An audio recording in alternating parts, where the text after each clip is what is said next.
I'm not happy. I don't need Elizabeth Warren or the government giving away my money. Calling Mike Bloomberg an oligarch has implications in this country that I think are unfair and unreasonable. I care.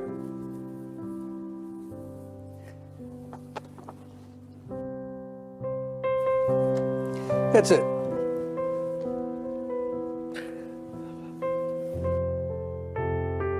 Makes you think of some rich person who got their money off of oil in Russia, who's taking advantage of a broken and dysfunctional system. Bernie Sanders saying, the country's corrupt, our system's corrupt. Be careful about that language, Bernie. You know, be careful. Oh, well, I'm sorry.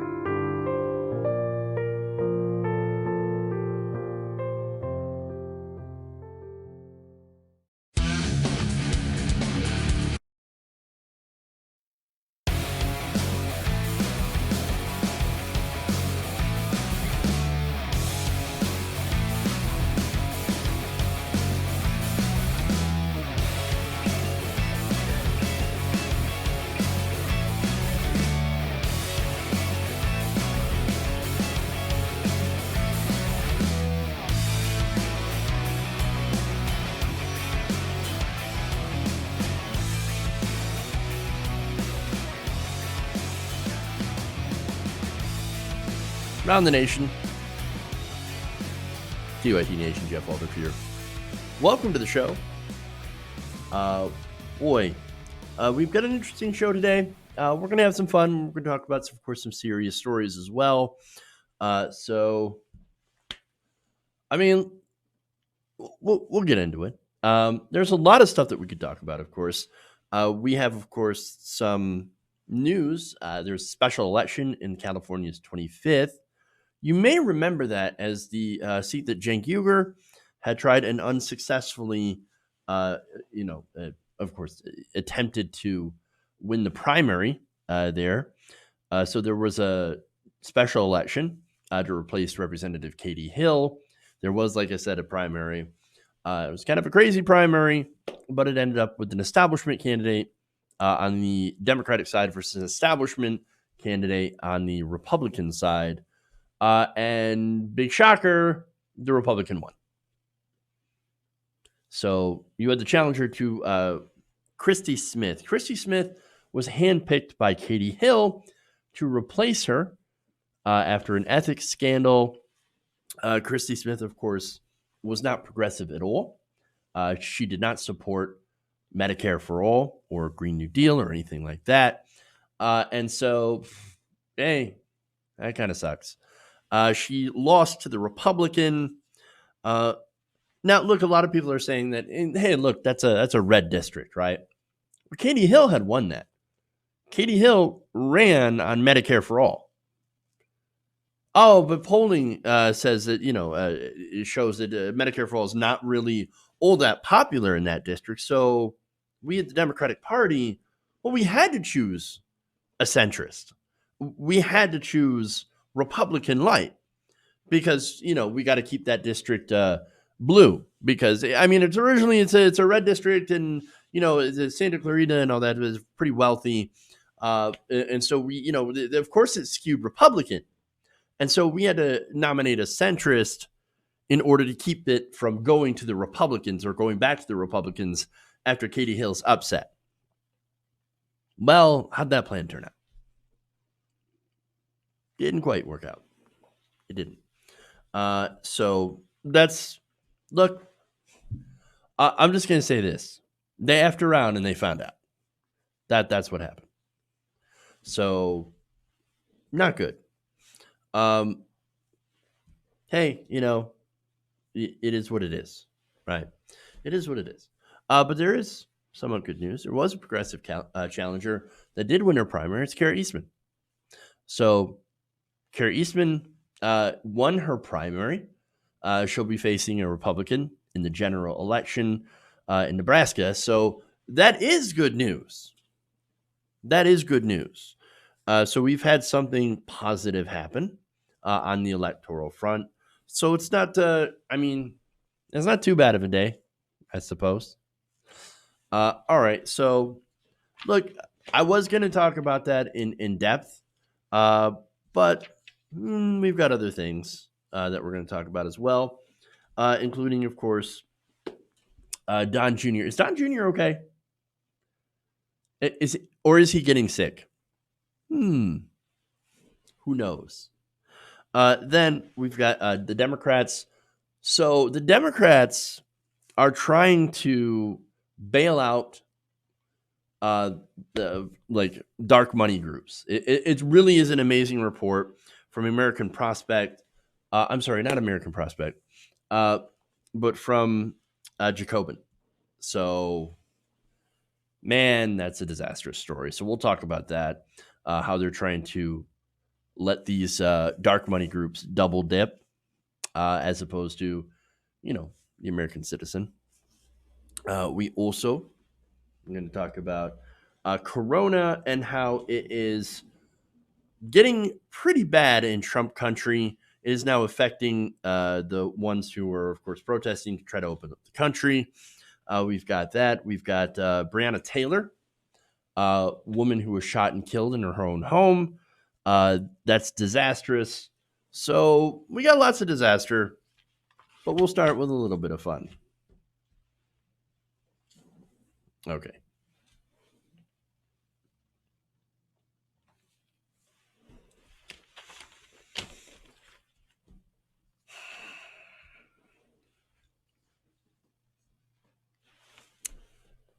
Now, the internet is wondering just what happened to Donald Trump Jr. before this appearance on Fox News.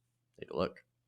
Well, honestly, I was disgusted as well, Lou. I mean, there's no other way to look at it. It's, they get an answer to a question, and it tells them, ask China where it all came from, where it literally started, where they lied about it. And then apparently the reporter's Asian, so she says, well, why are you asking me that? Yeah, the race baiting from this media to try to turn literally anything into a racial issue is just absolutely disgusting, and they should be ashamed of themselves. What it does, Lou, is the reality is in this world, racism is still a real issue. It's just not the answer to every issue. All right, so look, part of the response to that is not the fact that the audio seems to be a little bit off. That's got nothing to do with him. that's on my equipment. But he did look a little sweaty. Before I get to that, I do want to address the substance here because I feel like there's a need to correct some of his commentary in that clip. So look, yesterday I talked about the reporters that challenged Donald Trump. Now, there's a question from a reporter, Wei Zhejiang, and she asked this, right? Here's a video. That the U.S. is doing far better than any other country when it comes to testing. Yes. Why does that matter? Why is this a global competition to you if everyday Americans are still losing their lives and we're still seeing more cases every day? Well, they're losing their lives everywhere in the world. And maybe that's a question you should ask China. Don't ask me, ask China that question, okay? When you ask them that question, you may get a very unusual answer. Yes, behind you, please. Sir, why are you saying that to me specifically? I'm telling you, I'm not saying it specifically to anybody. I'm saying it to anybody that would ask a nasty question like that. That's not a nasty question. Please go ahead. Why does it matter? Okay, anybody else? Please, go ahead in the back, please. I have two questions. No, it's okay. But We'll you go pointed here. to me. I have two questions, Mr. Next, President. next, please. But you called on me. I did, and you didn't respond, and now I'm calling on Sorry, I just the wanted young to, lady in the back, please. I just wanted to let my colleague finish. Okay. But can I ask you a Ladies and question? gentlemen, thank you very much. Appreciate But you it. called Thank you on very me. much. You should ask China when pointing at the Asian reporter. I'm just saying. Okay, so he's got no response to it. So he comes in with, of course, classic deflection of ask China. And of course, she happens to be, like I said, Asian American. Look, Donald Trump, I don't even think he knows what he was doing. He's an old school racist. He probably didn't think about what he was doing when he responded, because he's a moron and he never thinks about anything before he says it. And so now we have a controversy, and Don Jr. says what the media did in pointing that out was disgusting. No, Donald Trump ran away like a little bitch. He didn't like the questions. Simple as that. That said, why don't we have a little bit of fun, right? With this, now that the substance has been addressed, did anybody notice that Don Jr. looked a little sweaty during that? Well, some people did. In fact, some users on social media pointed this out. Donald Trump Jr. is on Lou Dobbs, and well, he's not looking great. In fact, one of them says, looks like he went through rehab. Hilarious. Another one says, he's just super greasy. To be fair, he's a Trump. That's his natural state. Just saying.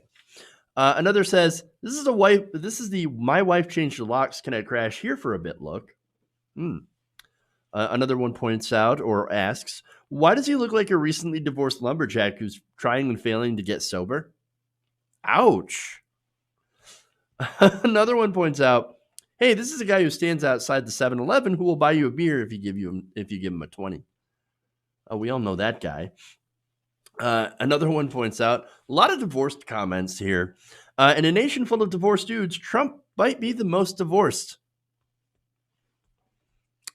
Another one just points out divorced energy. Wow. Now, others, of course, have shifted away from he got kicked out of his house, and that's why he looks like that, into saying, what's going on with his health? Is he okay? He looks a little glassy-eyed, a little sweaty. So what's going on? Especially considering how there are people in the White House that have actually come down with COVID. Katie Miller, Vice President Pence's, communications director. Press secretary. She came down recently with COVID-19, and as well as one of Pence's valets.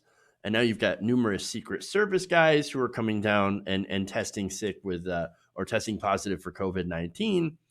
And so they're starting to think that maybe, I don't know if he's been to the White House lately, or within, or if anybody who's been in contact with anybody who's been sick has been in contact with Don Jr. We don't know, right? So people are wondering aloud on social media. In fact, there's one that makes an interesting comparison here. I didn't get bitten by a zombie, person on The Walking Dead who in fact has been bitten by a zombie, and tags it Don Jr. Again, the Trumps do seem like the type that would probably do that. Me? No, zombie would, no. It was the other guy. Shoot him. I didn't get bit by a zombie. And of course, the reason that they talk about that comparison is that person usually risks the rest of the group when he then turns and then tries to devour everyone else's sweet, sweet flesh. I'm just saying. Another points out, sweaty and glassy-eyed. Is he sick? I don't know. Another one says, it kind of looks like Junior is running a bit of a fever. I wonder what would cause that. Now, to be fair, I don't know if he's calling in from Florida, which is pretty hot in there. I don't know. But definitely not looking his best on camera. And look, I don't know what's with the lumberjack look. Like, no, just like you're worth millions of dollars. The least you could do is at least try to dress like it. You ain't a regular person. And I think that's what bothers me the most about this is that they're trying to be, oh, no, look at me. I'm just like you. I dress in flannel shirts. Nah, dude, that ain't you. That ain't you at all. No, you're worth millions of dollars. Yeah. Oh, no, what are you talking about? I go hunting. You don't go hunting. No. Hunting is not paying for a permit, right, to then have someone come out and put an animal in front of you to shoot. That's not hunting. All right. That's ridiculous, is what that is. No, not one of us at all. Not a regular person. Quit trying to look like it. And for God's sakes, like, I don't know, dab your forehead with a rag or something, or a paper towel before you go on air. Because that's not good. All right. Anyway, that's enough of that.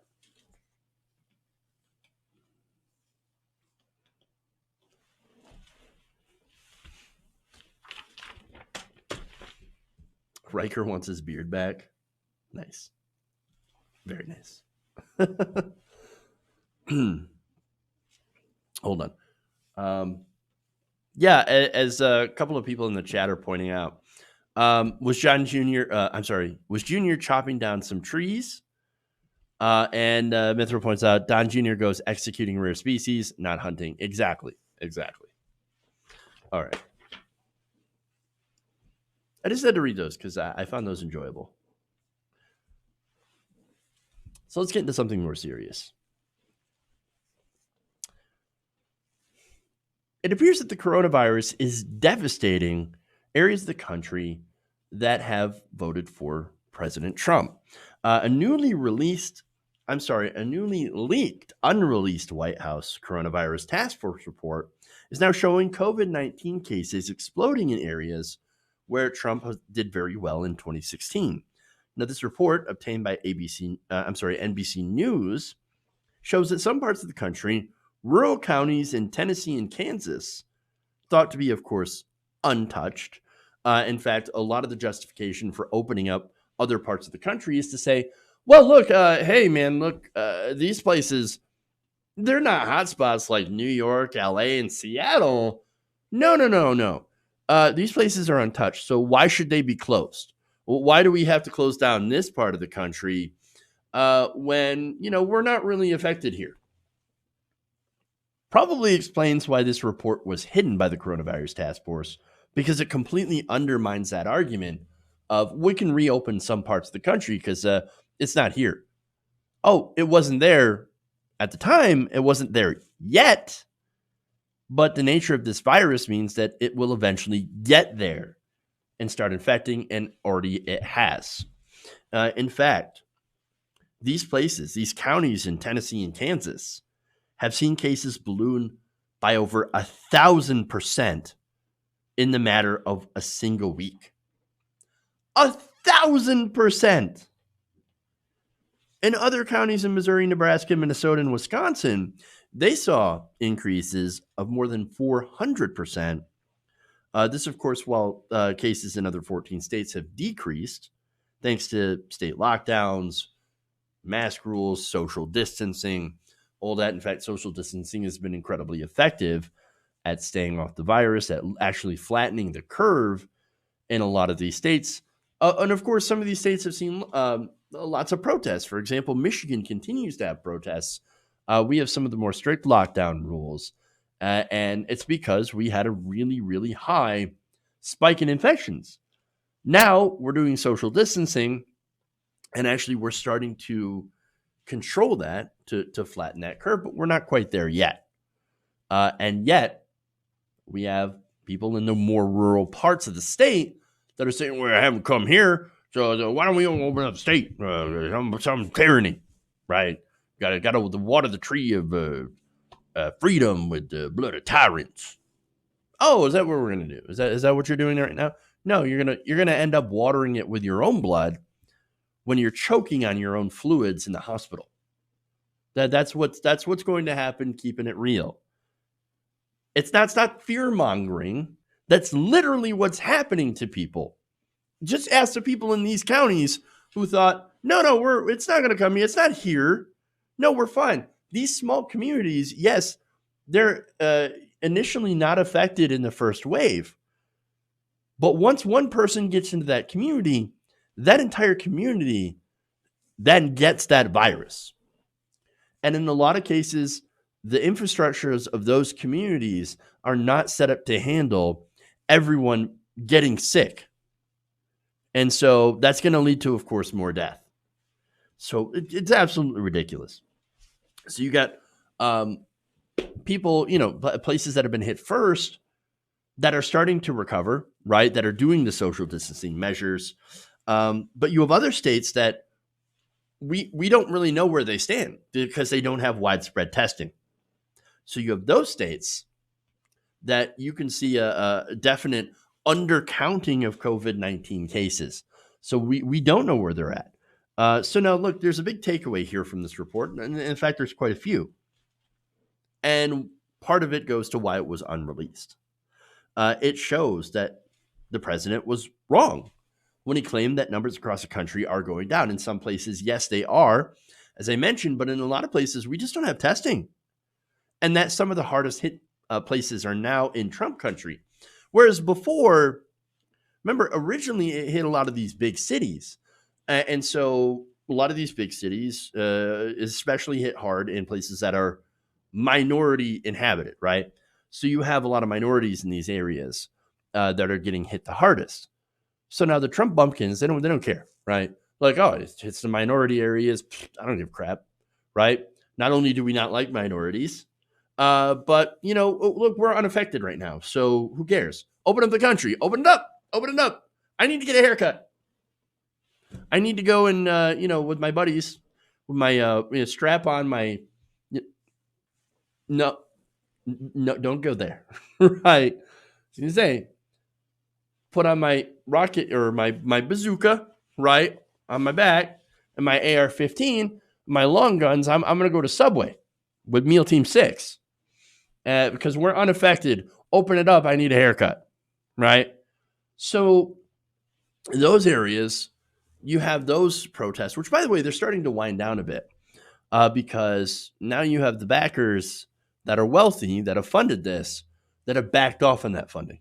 Now they don't care as much, right? Because it is hitting these white areas. It is hitting these rural areas. And it turns out, oops, protesters were wrong. Now, who was saying that from the beginning? All the experts.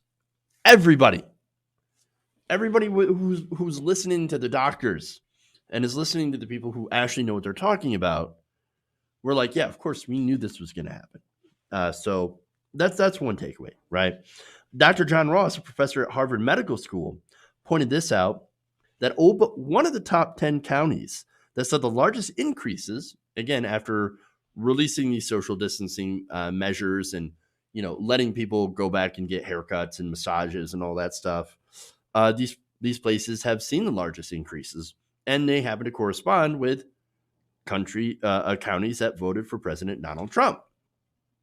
The top 10 cities in the report, which was produced on May 7th, saw cases increase by more than 72% over 7 days. Some areas like St. Louis and Central City, Kentucky, saw cases skyrocket by 650% over that span. St. Cloud, Minnesota, saw cases increase by more than 400%. Other cities like Gainesville, Georgia, Racine, Wisconsin, and Nashville saw increases of more than 100% over a single week. Now, a separate graph listing locations to watch include Kansas City, Missouri, and Charlotte, North Carolina, which saw increases of more than 200% over the previous week. That report, by the way, this was by the Trump administration, the coronavirus task force, right, found that statewide cases in Minnesota increased by nearly 100% over a single week, while in New Mexico, Tennessee, Wisconsin, and the nation's capital saw increases of more than 40%. Oops. Are we at all surprised? Look, the reason that we link this to Donald Trump and his behavior, right? He's been out there saying, it's going to disappear. We don't even need a vaccine.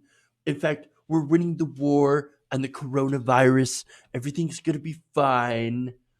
Not a big deal. In fact, he's subscribing to the idea that the death counts are overcounted.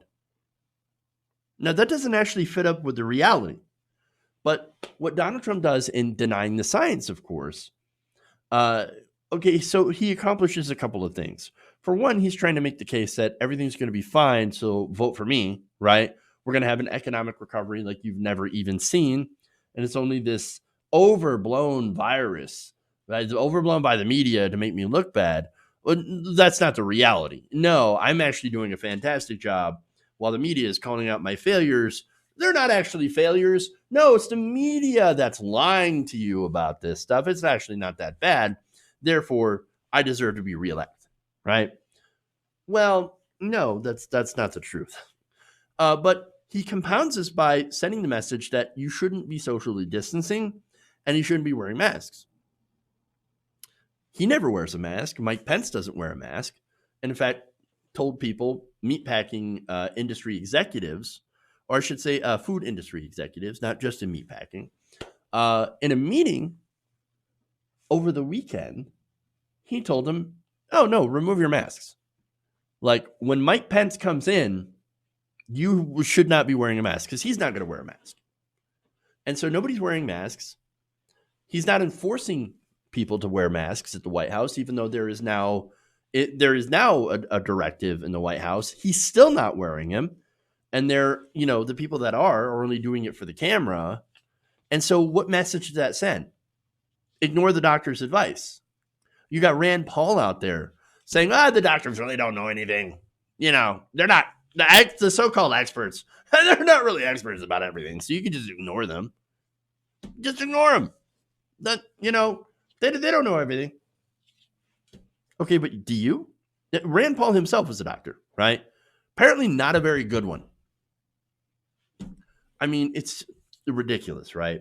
So now the medical professionals are saying we're not even near done with this. In fact, some of them slammed Trump's recent attempts at spinning these rising death counts. Quote, anybody that claims we're on a downward trajectory nationally is out of touch with reality. Again, that's what Donald Trump had claimed. We get the cases that are falling. We're winning. We're doing very tremendous in this war against the coronavirus. Well, Dr. Irwin Redliner says, nope, no, you're not. You're out of touch with reality. Now, this guy is the director of the Columbia University National Center for Disaster Preparedness. And I would say that, of course, it's a disaster. He told NBC News that even the rising numbers in these areas are not telling the full story. Quote, there isn't a single state in the union that has sufficient testing. And again, you can blame the administration for that, for not getting out enough tests federally, and also not funding this as they should be. Remember, state governments only have so much money, right? They can't borrow like the federal government can. Only they can be funded by the federal government, which of course the Trump administration continues to try to stop them from doing, right? Now he says, quote, it's not appropriate to say the U.S. is consistently on a downward trend at all. In some places, it might be the direct opposite of that. And we've seen that.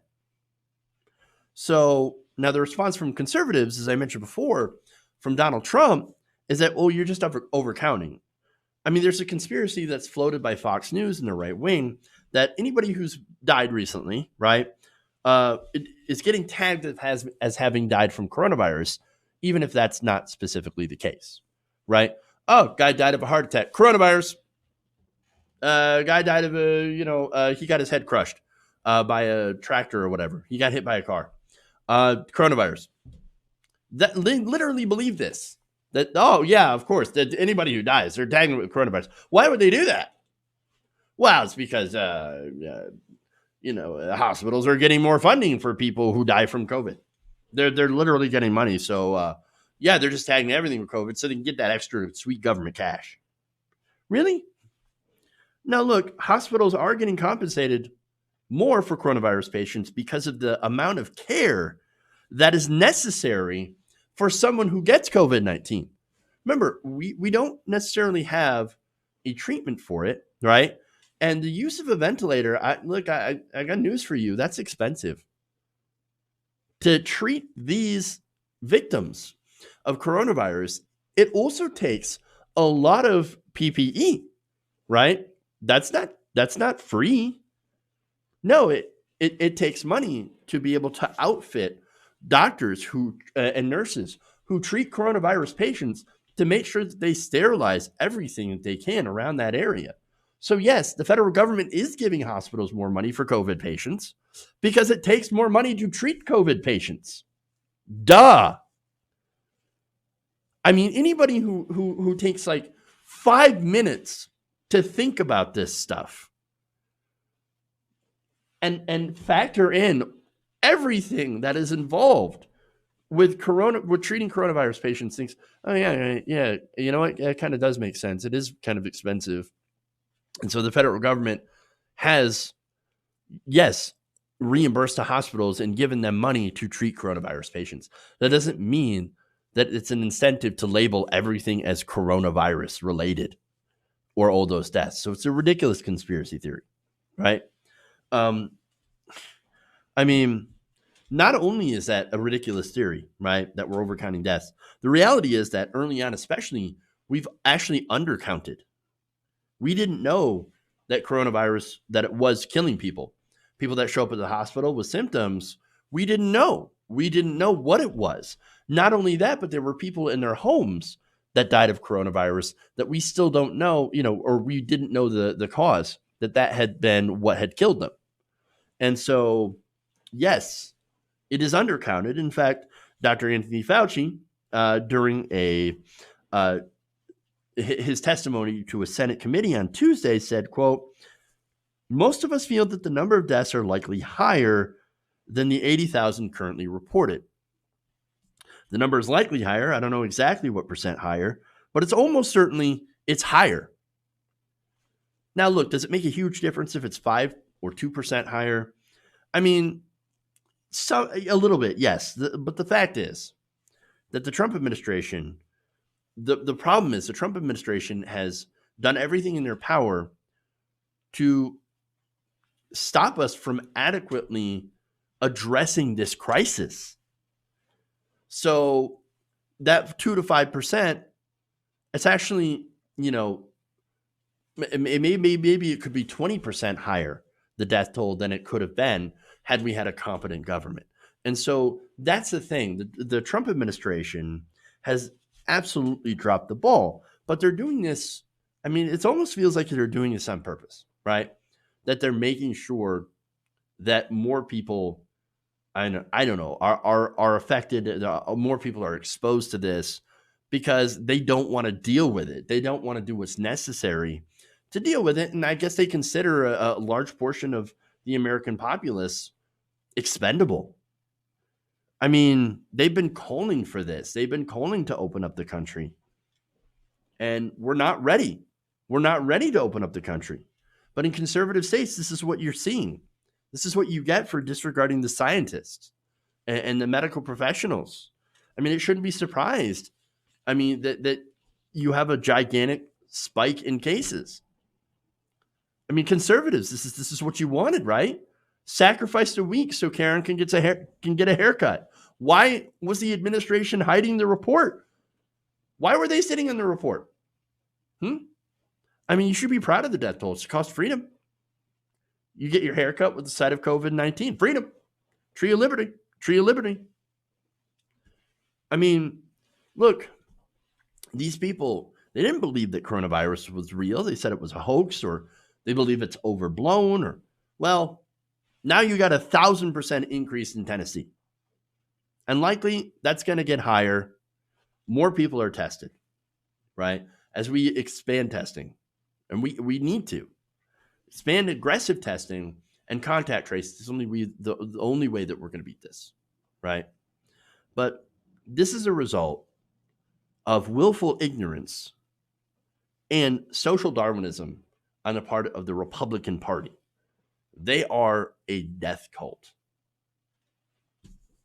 So you shouldn't be surprised when there's a lot more death with them in charge. All right. I'm going to take a break. We'll come back. We got dark money groups and Democrats working together. Never waste a crisis to give your cronies money and more. So got a disastrous police shooting. And if we have time, a little bit of environmental news. So stay right here. We'll be back. More stories. Please like and share the stream. I've got super chats to read when we come back. So I look forward to that. We'll be back in a minute. Stay right here.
Mike Pounds. Why, you're getting nervous, man.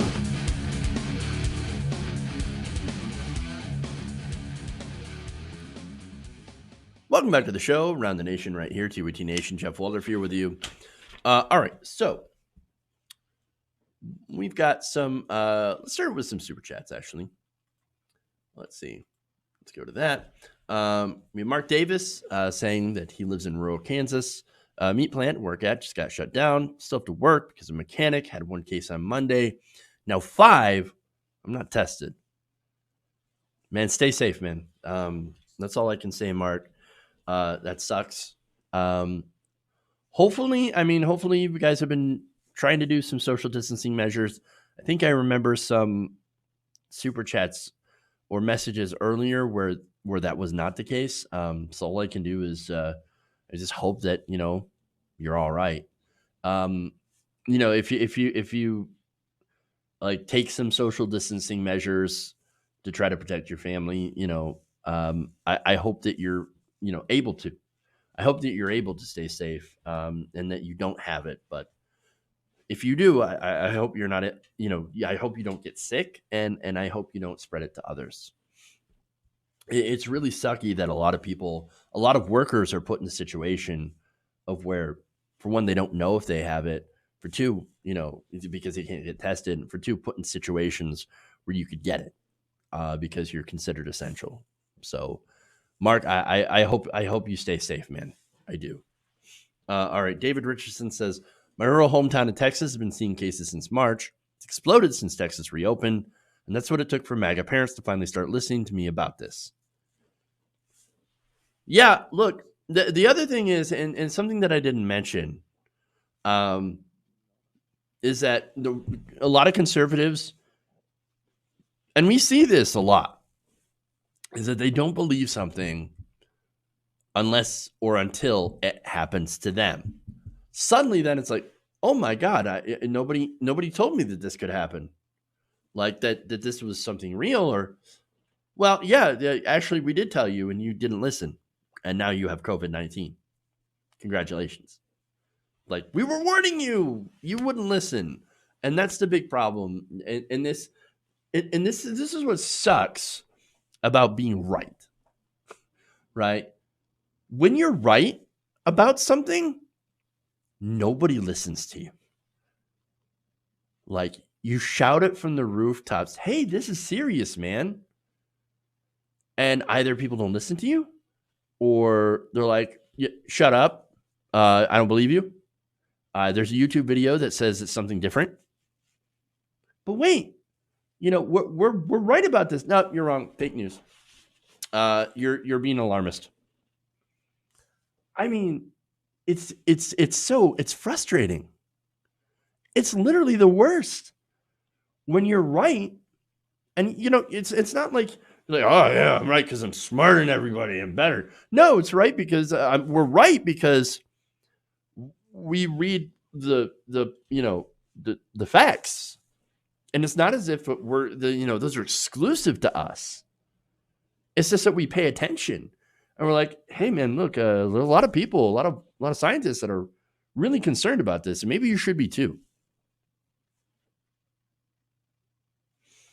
Nobody listens to us until it happens. I mean, it's so incredibly, it's infuriating, honestly. I mean, yeah, infuriating. Okay, anyway, so we got to move on. I want to thank some channel members here. Neo Shalinda for signing up. Thank you.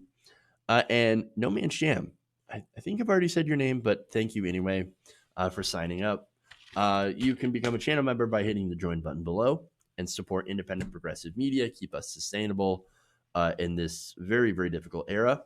We also have some patrons. I want to thank Victoria and Elena Valentino. Elena Valentino. So thank you for becoming a patron, patreon.com/TYTNation. We're at, I believe, 381 patrons. I'd like to get to 400 by the end of the month. Just a little goal to help try to keep us sustainable, as YouTube revenues, of course, have fallen dramatically, as if we weren't already facing problems before. But all right. Anyway, moving on. Let's go from Republican stupidness to Democratic corruption. All right.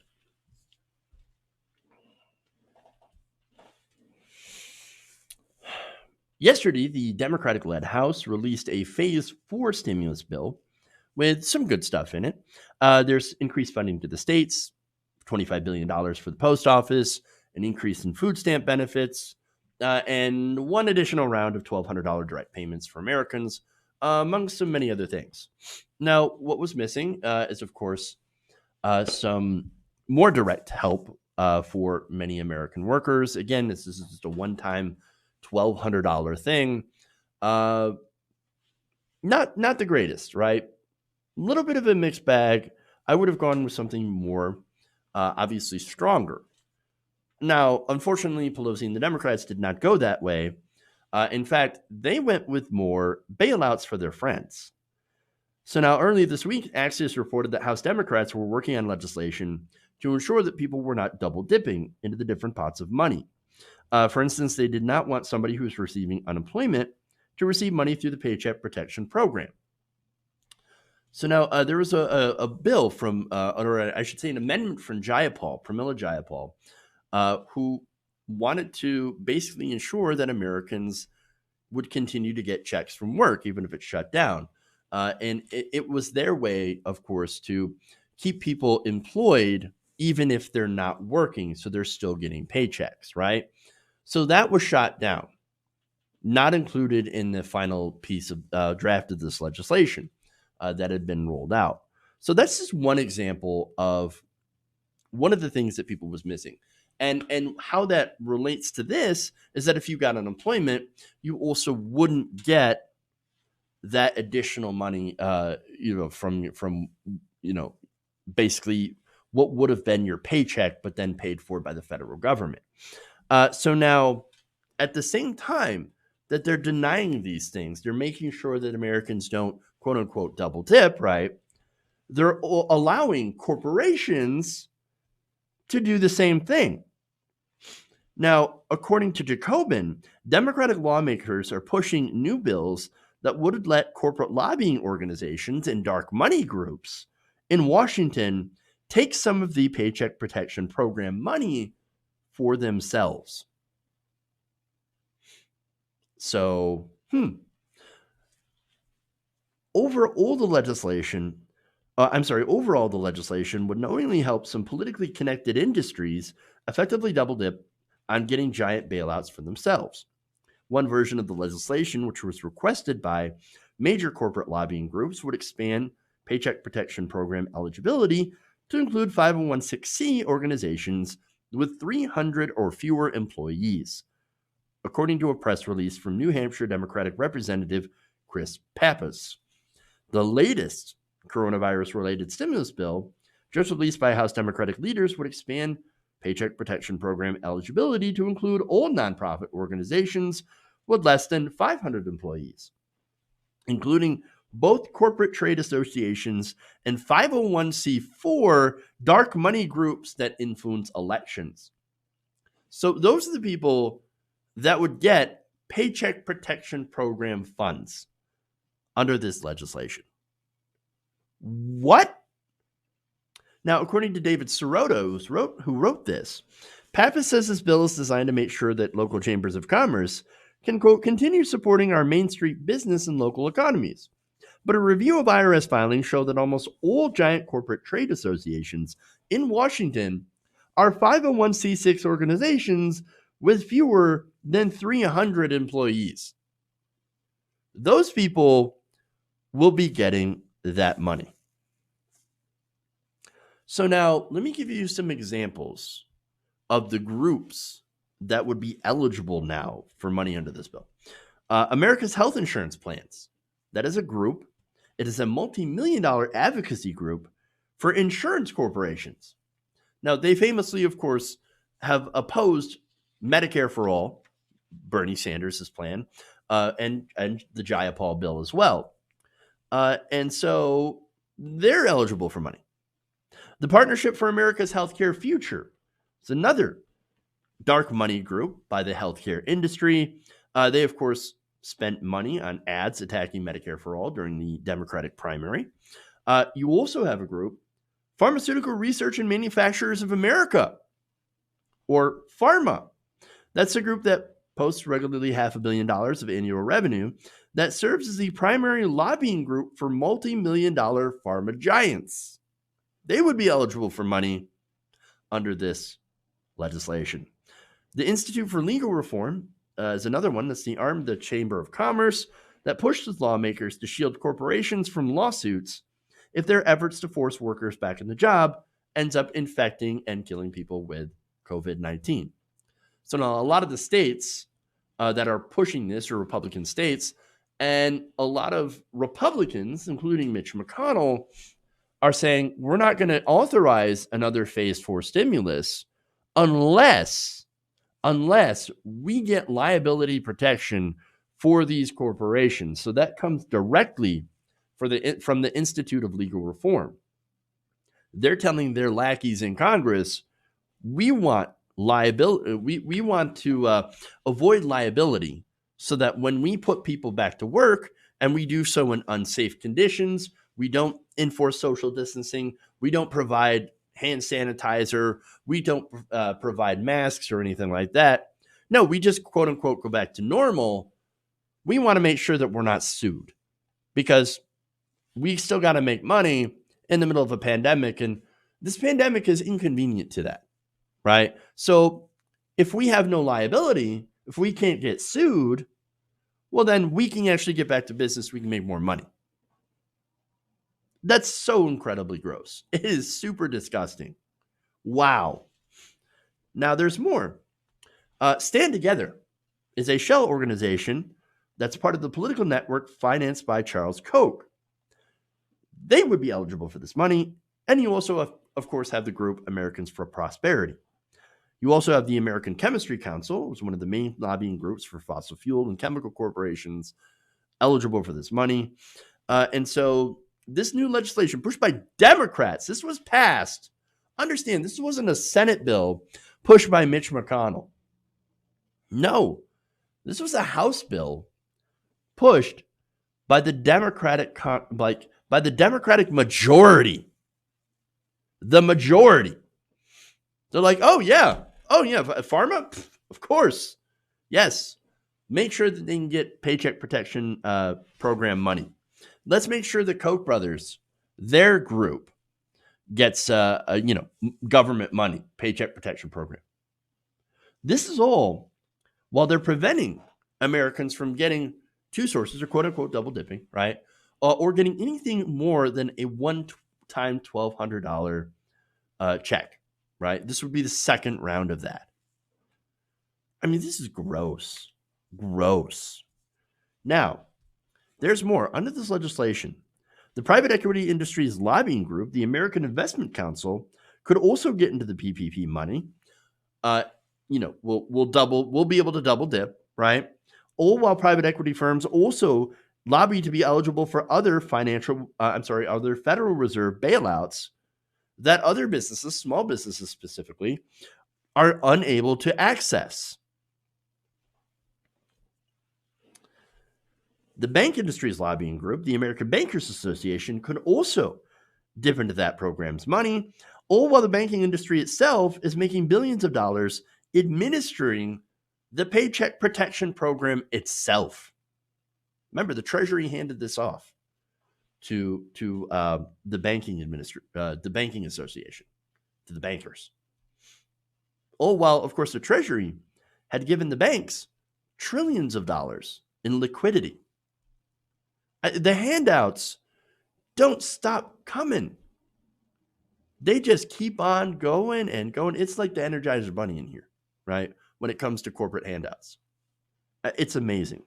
You also have the airline industry's lobbying group, Airlines for America that would be able to dip into the Paycheck Protection Program money, all while the group's member airlines are getting a special $50 billion bailout that other businesses don't get.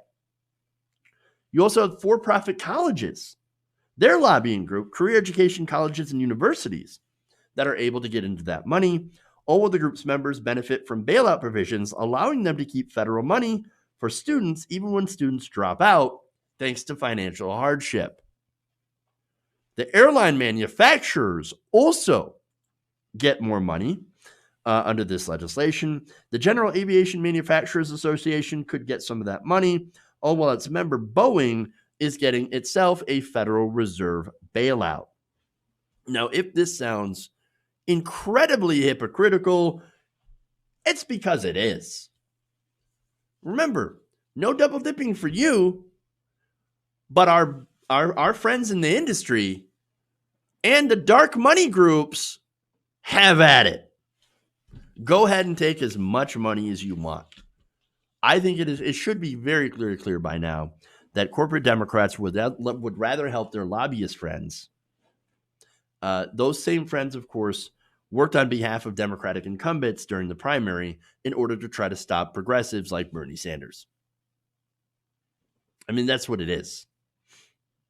I mean, they'd rather do that. They'd rather bail out their friends than help the workers. That's why you don't have a $2,000 a month UBI or a rent or a mortgage freeze in this bill. By the way, I mean, look, this is all hypothetical because at this point, Mitch McConnell has already said the bill is dead on arrival. Now, if he were smart, and he is a smart politician, right, and an incredibly devious one, he would point to all these bailouts for dark money groups and say, look at what the Democrats are trying to do. Look at this corruption. Oh my God. That's what the Democrats are trying to do. But we're just trying to make sure that your taxpayer money doesn't go to these industries, doesn't go to bailing out these companies and these lobbyists. We're the responsible ones. We're the fiscal responsible. We're party of fiscal responsibility. Do you think that he could do that? He absolutely could. Now, he'd be a hypocrite, of course, because, well, he was one of the ones that wanted trillions of dollars to go to his corporate donors, to his buddies in industry. But Republicans, they have no shame. They will definitely use that corruption angle. I would. Oh, I would. If I had no core, I would absolutely do that. So now, this is the game that they're playing, right?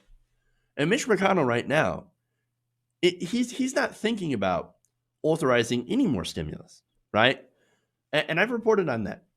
It's several, different stories, segments reporting on how they want to stop any sort of phase 4 stimulus, especially if it would help the states, because he doesn't want to help the states.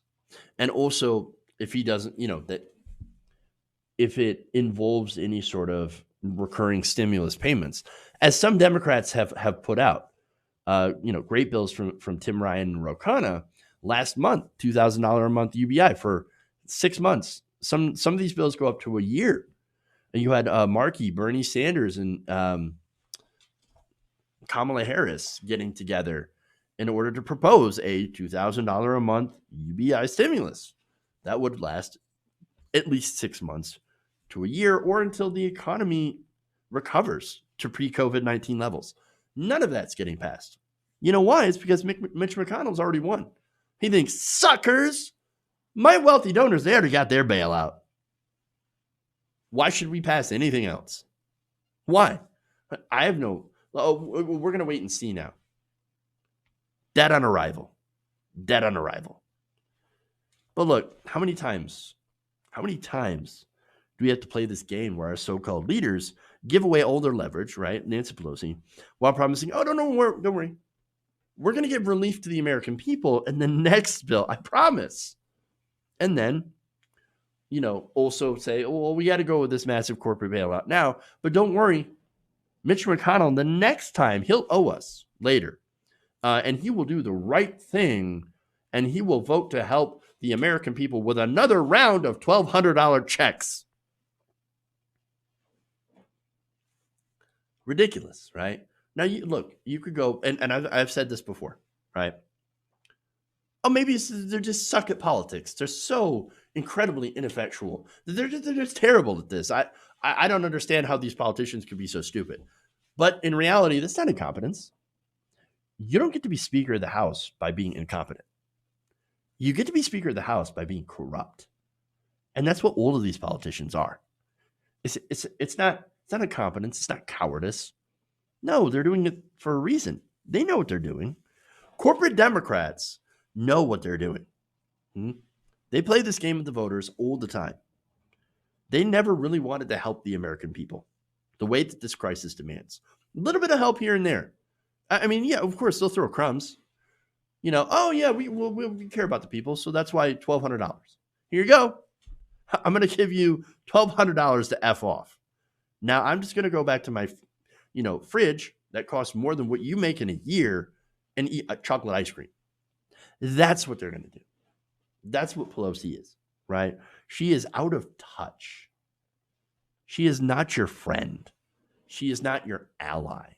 She is not Yas Queen. No, she's one of them. She's one of them. Look, everything that the Democrats have put out, and I'm saying Democratic leadership, right? Everything they put out is means tested for workers and barely enough to survive on. Whereas they give the corporations trillions of dollars in handouts. And you know what? They have the audacity to tell you it's the best we could do. And the reason they do that is because they have the Republicans. I mean, they point to the Republicans and say, well, they would never let us pass anything like that. But wait, then why are you saying that, well, we can make a deal with McConnell later on to help the workers because we gave them this? No, it never happens. It never happens. Look, Obama, by the way, during 2008 had a super majority during the financial collapse. He could have helped homeowners. He could have bailed out the millions of people who lost their homes during that crisis. What happened? And by the way, they had pretty much the same members of Congress, right? They could have helped the homeowners. They decided not to. They helped the banks. They helped the big corporations. And they presided over a massive transfer of wealth to the top 1%. You know why they did that? It's not because they're stupid. No, it's because that's what they've wanted to do. They don't represent us. Republicans may be worse, yes. Republicans might punch you in the face. But the Democrats are the ones that will stab you in the back while promising to your face to help you.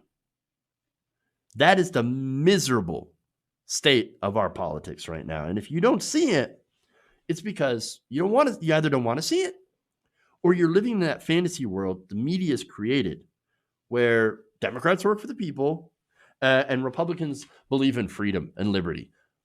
BS on both. Republicans definitely don't believe in freedom and liberty. And Democrats do not represent the worker at all. In reality, both sides work for the corporate elite against you.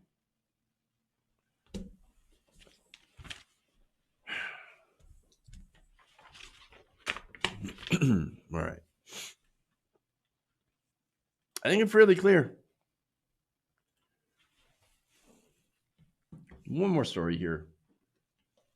I know I went a little long on that.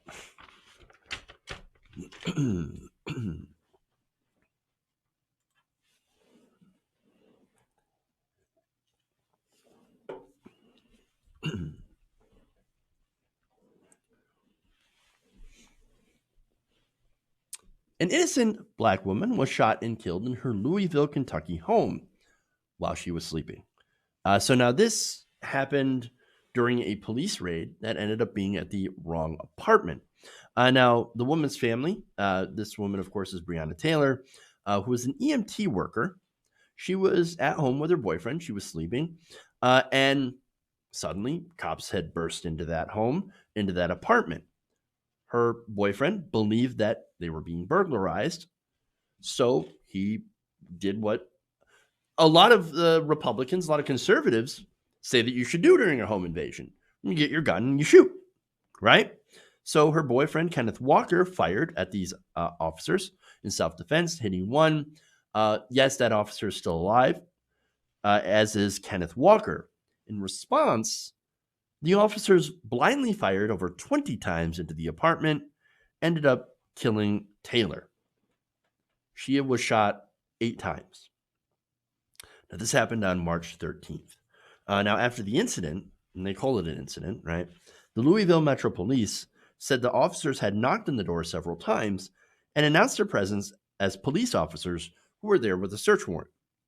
Now, of course, that story doesn't necessarily add up, but according to the cops, they said that after forcing their way in, they were immediately met by gunfire, according to Lieutenant Ted Idem.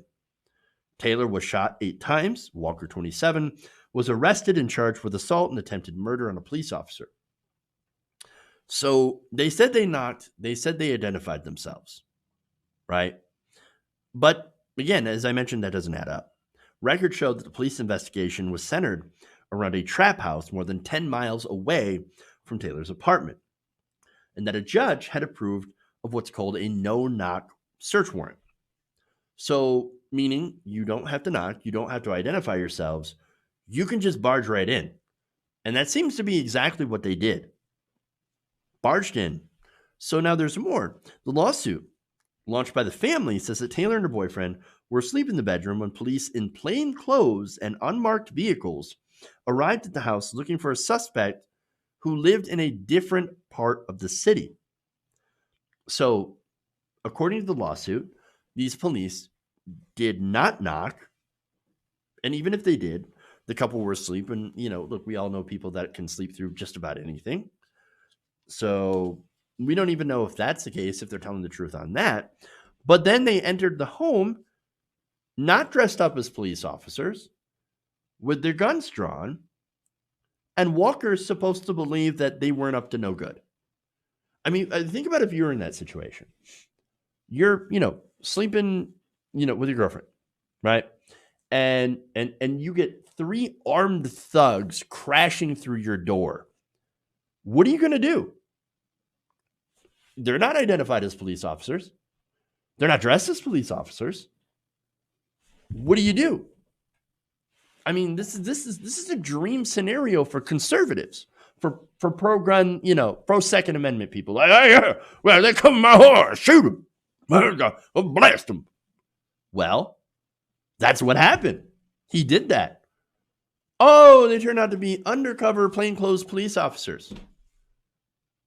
And not only that, but they're at the wrong address. And yet he is not supposed to defend himself. They thought that they were criminals. They called the police. Walker had allegedly called 911. And according to the Courier-Journal, police said he opened fire and shot what ended up being one of the officers, who, again, after getting emergency surgery, has survived. Now, Walker was also a legal gun owner, right? So before you jump in with that, there's a thug, got a gun, he's legal. No, he's a legal gun owner, right? He's protecting himself under the Second Amendment. And he had the license to carry, and he had the firearms in his home. Taylor, of course, was unarmed, but she still ended up getting shot 8 times. So they were blindly firing all over the apartment. And they didn't even get the person that was actually shooting at them. Now, what makes all of this even worse, if it's not bad enough already, the person that they were looking for wasn't even there. Wasn't even there. Didn't live there. Wrong address. And was already in police custody. The cops already had him. I mean, my God, man. Now, I would be very curious to hear what that 911 call. Walker called the police and said, hey, the random guys, they say they're police officers. I don't know. They're not dressed like police officers. I'd love to hear that. Love to hear that. Because that would be a huge piece of evidence against these officers. And by the way, it's not as if they've been fired. No, they've been, quote unquote, reassigned. reassigned, probably to desk duty. Now, why were they even there in the first place? I mean, that trap house they were supposed to be investigating, right, was 10 miles away. What were they doing in this woman's apartment? Well, they said her address was listed on a search warrant based on an officer's belief, or the department's belief, that a drug suspect had once used her home to receive mail, keep drugs, or stash money. You know what they didn't find in that apartment? Drugs. Nothing. Oh, the warrant also states that a car registered to Taylor was seen parked on several occasions in front of a quote-unquote drug house. What was it, that drug house, or just a random drug house? What is going on? Now, here's the other thing about that, right? I mean, and this would go to, smearing the victims here, right? Oh, they're parked in front of a drug house. They must be druggies. I had to have deserved it. Well, they have no history.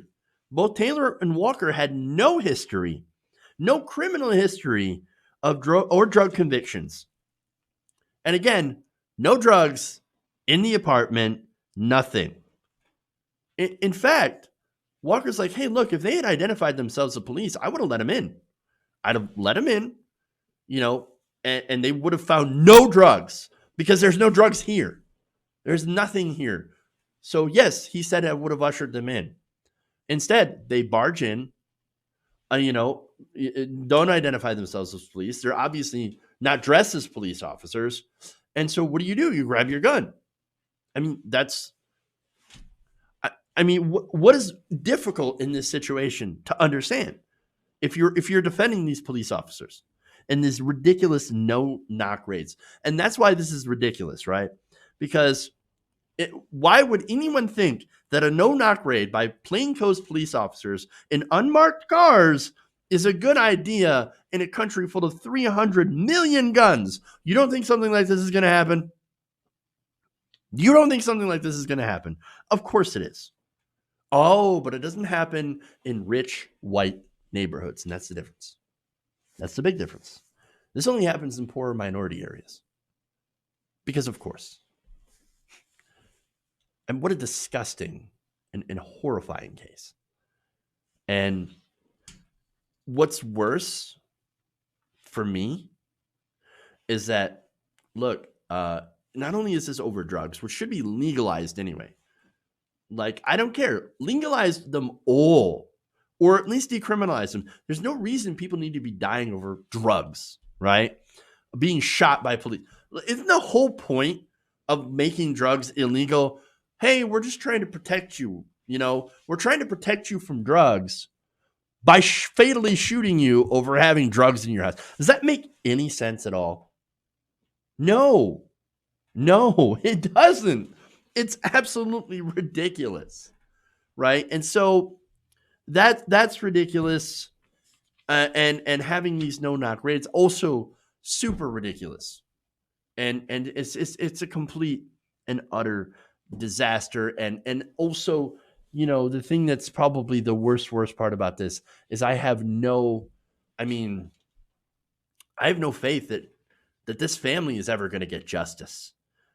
I mean, maybe I hope they do. I hope they do, right? But I have no faith in the system anymore.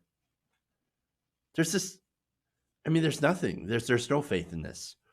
Because how many times have we seen, police walk from murdering African Americans?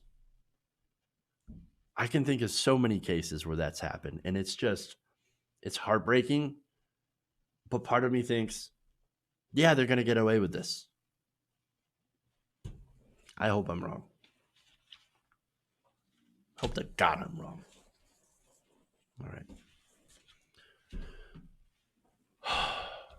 All right. We're out of time. I'm sorry. I keep not being able to get to the Keystone XL story. Maybe we'll get to it tomorrow. We'll see what happens. But guys, thank you for joining me. Thank you for going around the nation with me today. Please like and share the stream if you haven't already. One more super chat here to read from Elwell. Says, what hurts me the most is some of the same family members who trusted me to make medical decisions for our dying mother don't believe me about COVID. Man, that is sad. That's terrible. I'm so sorry to hear that people are so resistant to facts. Even the people that we care about, man, they don't believe it. It's crazy. And I hope it doesn't take one of them getting sick to them for them to finally believe it, but you never know. All right. Super chats are a great way to help the show, by the way. So thank you for using that and being part of the show. Another way to help, of course, is to become a patron, patreon.com/TYTNation, and to become a channel member by hitting the join button below on YouTube. Other ways, of course, you have, things like PayPal, Venmo, all that stuff. So definitely a lot of different ways to help us and to help support independent progressive media. All right, guys. I've talked long enough. We'll see you guys tomorrow. Thank you for joining. Love you guys. And remember, change begins with you. Good night, nation. See you guys later.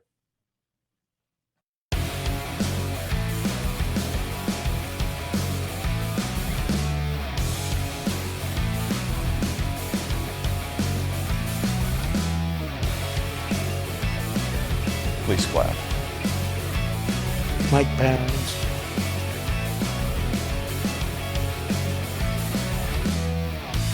Why? Oh, you're getting nervous, man.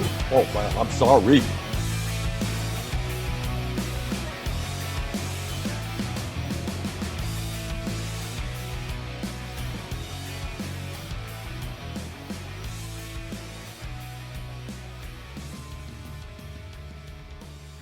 You're kicking me out the door.